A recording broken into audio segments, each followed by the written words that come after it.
Guys, welcome back to my channel. It's me Swastika, and today we are going to go through the current affairs for 24th July 2020. So let me just tell you a little about myself. I have done my masters in political science from Jawaharlal Nehru University. I have done my BA honors in political science from Delhi University, and in case you like my content, please don't forget to press the subscribe button. That's the red button at the bottom of the screen. So in the beginning we would be discussing some short news, and towards the end we would be discussing some articles from the editorial page that particularly stood out in terms of your entrances and competitive papers. So in short news, we see that women officers are getting permanent commission in the army. This is going to happen across 10 streams, and obviously Ministry of Defense is the one to kind of go through it. In the next piece of news, we see that the non-Brus of Tripura have proposed 6 places for settling the displaced Brus from Mizoram. They also propose the state government to set a limit for the number of families to be accommodative. Who are the Brus? The Brus are also known as Rians and are ethnically different from the Mizos with their own distinct language and dialect, and form one of the 21 scheduled tribes of Tripura. So the displaced Bru tribals from Mizoram are living as refugees in Tripura since 1997. In 1997, roughly half the Bru population fled to Tripura following the violent clashes with the Mizo population. Recently, the Union Home Ministry finally inked the tripartite pact, which now paves the way for these displaced Bru tribals from the Mizoram to permanently settle in Tripura. The Brus spread across Tripura, Mizoram and other southern parts of Assam and are the most populous tribes in Tripura. So basically, the Brus, which are also known as Rians, are ethnically different from the Mizos, who have their own distinct language and dialect and form one of the 21 scheduled tribes of Tripura. The displaced Bru tribals from Mizoram have been living in as refugees in Tripura since 1997. So this is something to keep in mind. The non-Brus of Tripura have now proposed 6 places for settling the displaced Brus from Mizoram. So this was the news.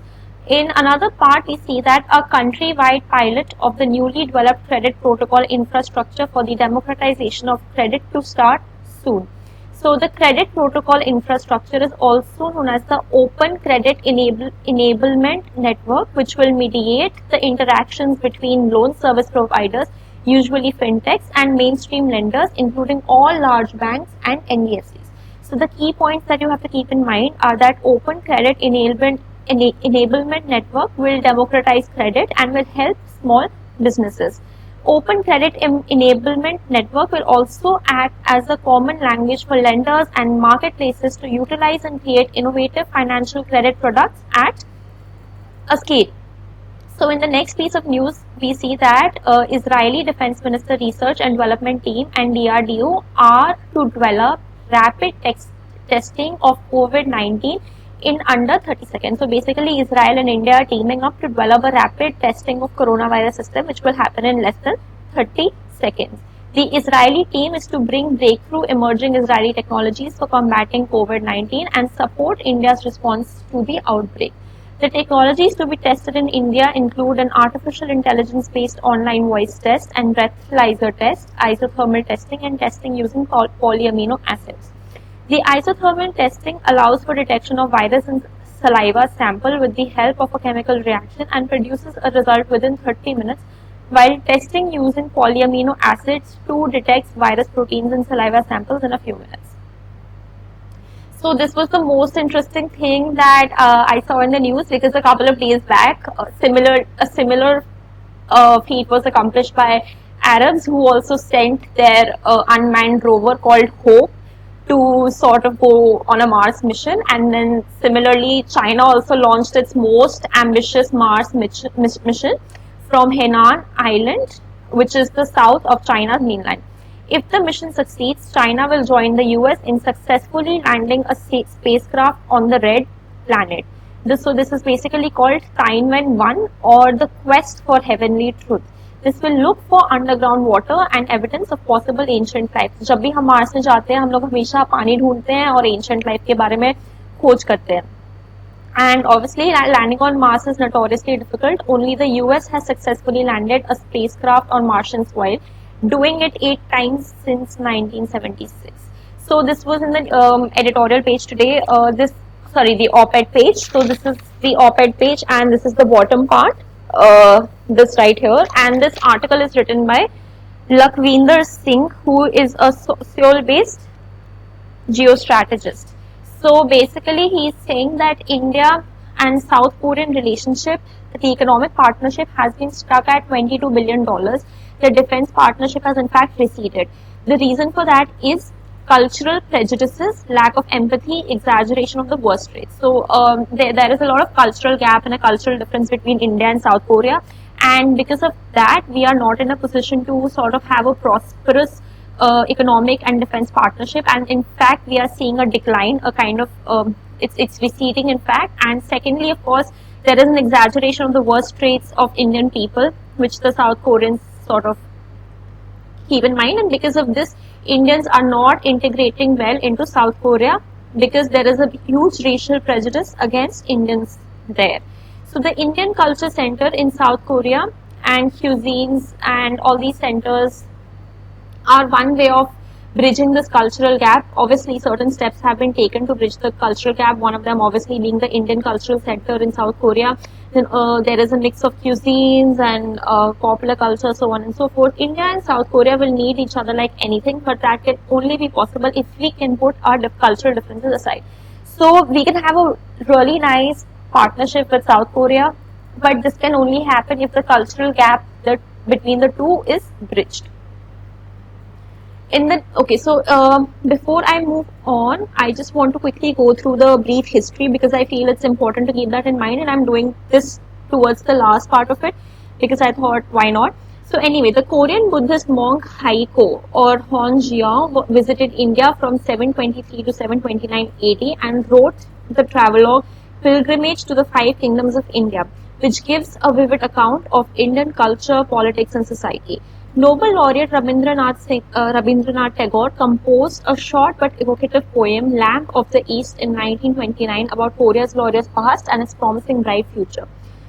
So the Indian-South Korean relation has been that during the Korean War 1950-53, India has played a major role in ceasefire agreements signed between both the warring sides, and ceasefire was declared on July 27, 1953. The relationship did not move much till 1990s due to South Korea's closeness to US and India, either following the non-aligned or Russian influence. The economic relation between India and South Korea grew after economic reforms in India, which led to signing of Comprehensive Economic Partnership or CEPA in 2010.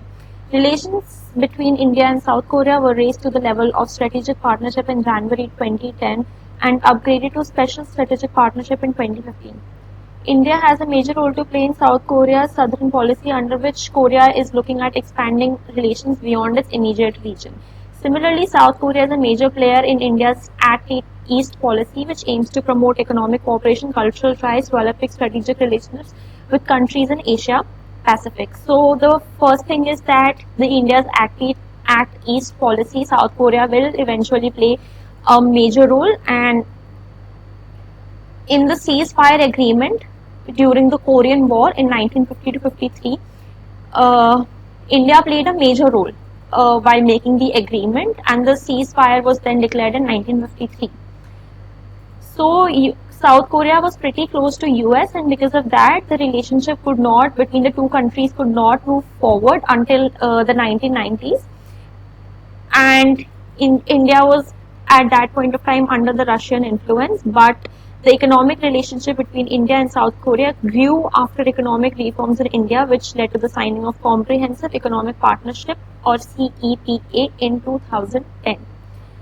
Eventually, in 2015, the relations were upgraded to the level of strategic partnership, and in 2010, and in 2015 to special strategic partnership. Obviously, we will have a major role to play. They will have a major role to play in this. In our relationship if we take it forward. Also guys, So this was all for today. Thank you for listening. In case you like my content, and in case you're a regular visitor here and you've not subscribed, please don't forget to subscribe. That's going to be really helpful. Thank you.